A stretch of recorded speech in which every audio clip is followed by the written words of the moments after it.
Hello. So today is September the 12th, 2019, and today we're going to discuss tomorrow night's full moon, which will be happening in Los Angeles tomorrow night or early in the morning in London, England, the following day, the 14th.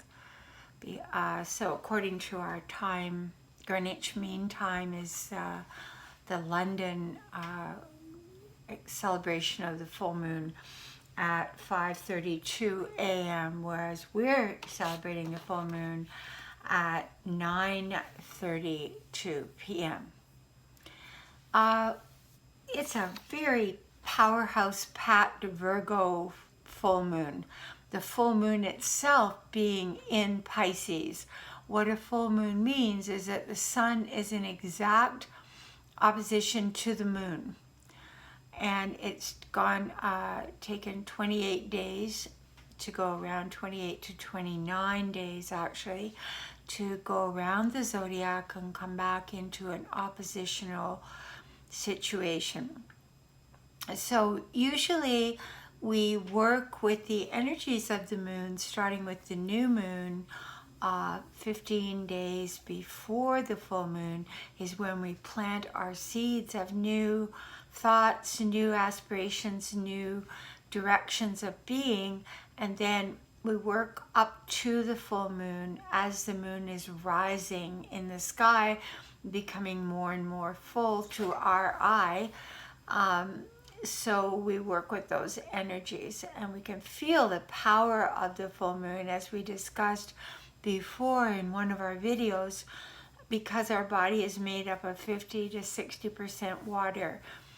We have the tides in our body ebbing and flowing, just as we see the tides of the ocean, which is why a lot of people that are feeling emotionally unbalanced feel everything exaggerated and accelerated at the time of a full moon, when its pull on the waters of our being, which is related to emotion, is the strongest. This full moon is a very interesting one because we have Neptune in its native sign of Pisces exactly conjunct the moon by just a few degrees. So it has a strong emotional pull on the Pisces moon. The Pisces moon is already a very sentimental, nostalgic, intuitive, extremely psychic moon. When you add Neptune to the mix, we are probably feeling a little bit out of our body, confused, a bit dazed, having a problem with sorting reality from truth, feeling the square to Jupiter, because we have for this full moon an exact square to Jupiter, squaring Neptune, and then squaring also the full moon. So everything feels exaggerated, everything feels overblown, and I would suggest that you rest a lot and take a lot of fluids and be very, very gentle with yourself. It's not a night to go out carousing or celebrate. It's more of a private, introspective, hypersensitive time. I don't want to program you into that, but I have noticed a lot of people that have been calling me for readings have been experiencing tremendous hypersensitivity and emotional unrest inside, a sort of malaise. All of that moon conjunct Neptune is in full opposition to the sun, to Mars, to Venus, and to Mercury. Mercury is almost out of Virgo. In the next day, after the full moon, it's going to go into Libra. But 29-degree Mercury is the mind is very sort of pushed into extra hard worrying mode. and squaring Jupiter, a lot of concern that probably is completely unnecessary. If we could allow ourselves to go more into the gentle, introspective cave of Pisces and spend some watery time there, it would settle down our thought processes, which feel quite exacerbated right now. Mercury is conjunct Virgo at 29 degrees. Now, as there are only 30 degrees for each sign, you could see that Mercury, Venus are almost ready to get the heck out of Virgo and move into Libra, where Venus will feel much more comfortable in her aesthetic, beauty-loving, more harmonious frame of mind and expression. The Sun is conjunct Mars, Mars being exactly opposite Neptune. So our actions, it's not really a time to take action. It's not really a time to instigate or initiate. It's more a time to listen within and be defining your actions and be clear about your actions and let the divine inspiration of the soul guide your actions. It could be actually a very spiritual experience if you could light some candles and have a nice bath and just sort of rest and not get into it with anybody, not get into any kind of argument or criticism or trying to settle things. It's not a good time for that. The other good bit of news is that Saturn is going to go direct on the 18th of September, which is in a few days. So we've had 4.5 months of Saturn retrograde, and it's been squaring the Saturn of the United States. So everything has felt incredibly put on hold. And if you've had some business transactions or new hopeful opportunities or ways of putting projects together or instigating a new direction in your life, after the 18th, it should feel a lot easier. And as we mentioned before, we've got that Saturn going direct on the 18th and then Pluto going direct on the 4th of October. So when both of those are out of the weeds, things are going to start moving fast. So think of a boat that's slowed down to almost stuck, and the hull of the boat is in the mud. And then as Saturn goes direct, it's starting to shift and move forward. And then as Pluto goes direct, it's starting to catch up with the current, and the current carrying on up until January gets faster and faster. And so that's the difference. It's what's coming. The North Node is exactly, so the South Node, which is karma, past life, is at 15 degrees Capricorn. And the Saturn that is going direct is almost exactly 14 degrees. It's 13 degrees, 55 minutes Capricorn. So we've been really expunging a lot of karma individually and going into some pretty shadowy parts of ourselves. And the tendency during such times is to project it onto others and to blame others for our misfortune or our stagnation or our inner angst. But with Saturn conjunct that South Node, it's definitely our stuff, and good to bring it to light and good to slow down and get ready. It's like the final ebbing of the wave the next 4 or 5 days, and then it's starting to come up, crest, and then crash forward over the next few months. So we've been sucking back for 4.5 months. Now, I thought today it would be kind of fun to draw uh, uh, an inner child card. This is the most marvelous tarot deck, and they're all made up of nursery rhymes and fairy tales. So each card is related to an actual tarot card, but it's also here. It's interesting that the one I happen to pull out is the one of the moon, of the full moon, and of the little girl, Cinderella, looking up at the moon and wistfully wishing for the beautiful dress to be able to go to the ball and join the prince. So it's a little girl dreaming. So I would say that's an appropriate card for us right now. And the fairy godmother is lurking up in the tree. She's just about to make her appearance known.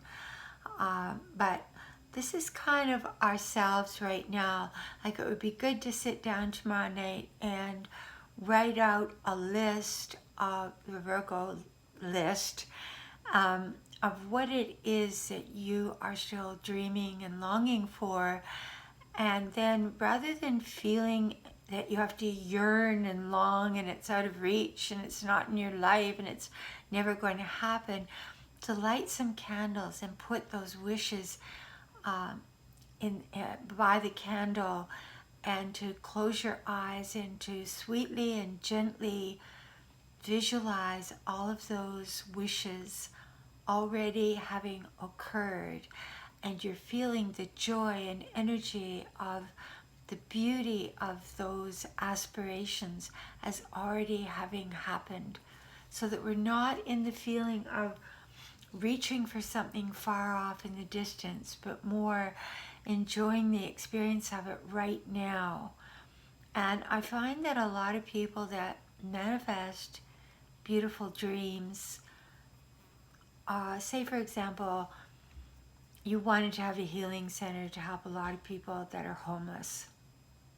So you would sit, and in your mind you would close your eyes and you would visualize the healing center, and you would visualize the people coming there and receiving meals and healings and a shower, and other people giving them fresh clothes, and somebody giving them energy healings, and somebody else checking their teeth, and a doctor there to make sure they're all right. And just, you go through the whole vision, and while you're there, you're feeling the joy that you participated in that. Because Pisces is and Virgo are both very related to humility and to unconditional love and to a generosity of spirit, a sweetness of divine mercy flowing from the heart. Pisces is a very benevolent sign and feels the feelings of all of life and all of what's going on with the earth, and it's related to our oceans. So we also could say some prayers tomorrow night for the oceans, the cleaning of the oceans and of the water, the rivers, the lakes, the people that are without clean, fresh water right now, picturing everything becoming sparkling clear and people caring enough about it to pitch in and make a difference and to clean up the oceans. So there are ways that we can work with the energies that are so positive and so lifting ourselves to a more transcendental experience of life and of our deepest soul dreams. So you might want to ask your soul, what is it that you would like to express at this time in your life, dear soul, that would be related to the higher octave of love? Because Neptune, the ruler of the moon, Pisces, is conjuncting the moon, and so we want to move into the higher octave of love, which is all-inclusive. It's not separative. It's not just loving one person, but everybody becomes our soulmate. Everything, the tree outside your front door, the flower in your yard, the puppy on your lap, the little ant crawling across the ground, they're all part of us, and we're just beaming love and generosity of spirit and protection and divine mother energy of Virgo. We're hovering and sending all that love in a circular way to everything and everyone. It's also a wonderful time for forgiveness, to think about who would I like to forgive at this time, and to also have a picture of yourself by that candle and say, you know, I forgive you, Eliza. I say to myself, for everything you've done in this lifetime, I forgive you and I love you and you have worth, and tomorrow is another day, this moment is another moment, and you can start anew and you can bring new life and new love to everything you do. And we all can do that. Nobody is beyond redemption. Nobody has done anything so terrible that they can't step off their own wheel of karma in this moment and embrace the divine, embrace the divinity of the moment, and embrace the joy and expansive bliss of the moment, and the God force flooding through every cell of our body and moving through our arterial system and bringing us to a state of grand illumination. Virgo is also very related to the Hermit, which is why I suggested to take time alone. And the Hermit being, when we look at the Hermit is the being that is holding up the lantern and looking at his own light, because the Hermit has gone inward and he's seeking the light of his own spirit, and he's creating a balance to his existence through taking that light, going out into the world, experiencing the joy and bliss of being in a physical body and being able to feel emotion and to use his brilliant mind, but then to come back in and to restore and to feel again the filling up of the light. How beautiful is that? How wonderful is that? To go to the God source and to go to the source of all that is, the essence of the teeniest, tiniest part of you, and that you yourself are a complete universe expressing through one focal point of the divine expression. You carry within you the whole universe, Pisces, through the one point, Virgo. So think of that.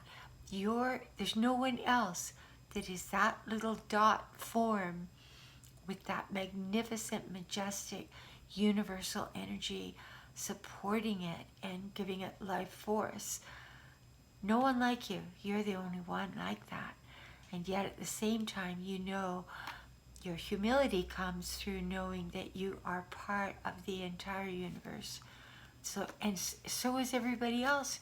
Even the worst being on this earth, the one that you condemn the most, has got that same God force within it. I'm going to choose now a card for all of us. We've looked at the moon. We've looked at Cinderella dreaming her dreams of her prince, of her ultimate prince being or princess, the divine connection to the all that is, to love itself, becoming love. That is the capacity of this full moon, to become love. Just let yourself feel that. How beautiful is that? I choose one last card for all of us. And here it is, the greatest card in the deck. The mother of the earth, Gaia herself. She is called the guardian of crystals, so she's really like the queen of crystals. She is guarding and hovering over and angelically protecting her beloved Mother Earth. Because think about it, all of you, every atom in your being comes from our blessed Mother Earth, from her air, water, her minerals, and the fires of creation. We are that. So we owe to Mother Earth that divine love, that divine mercy.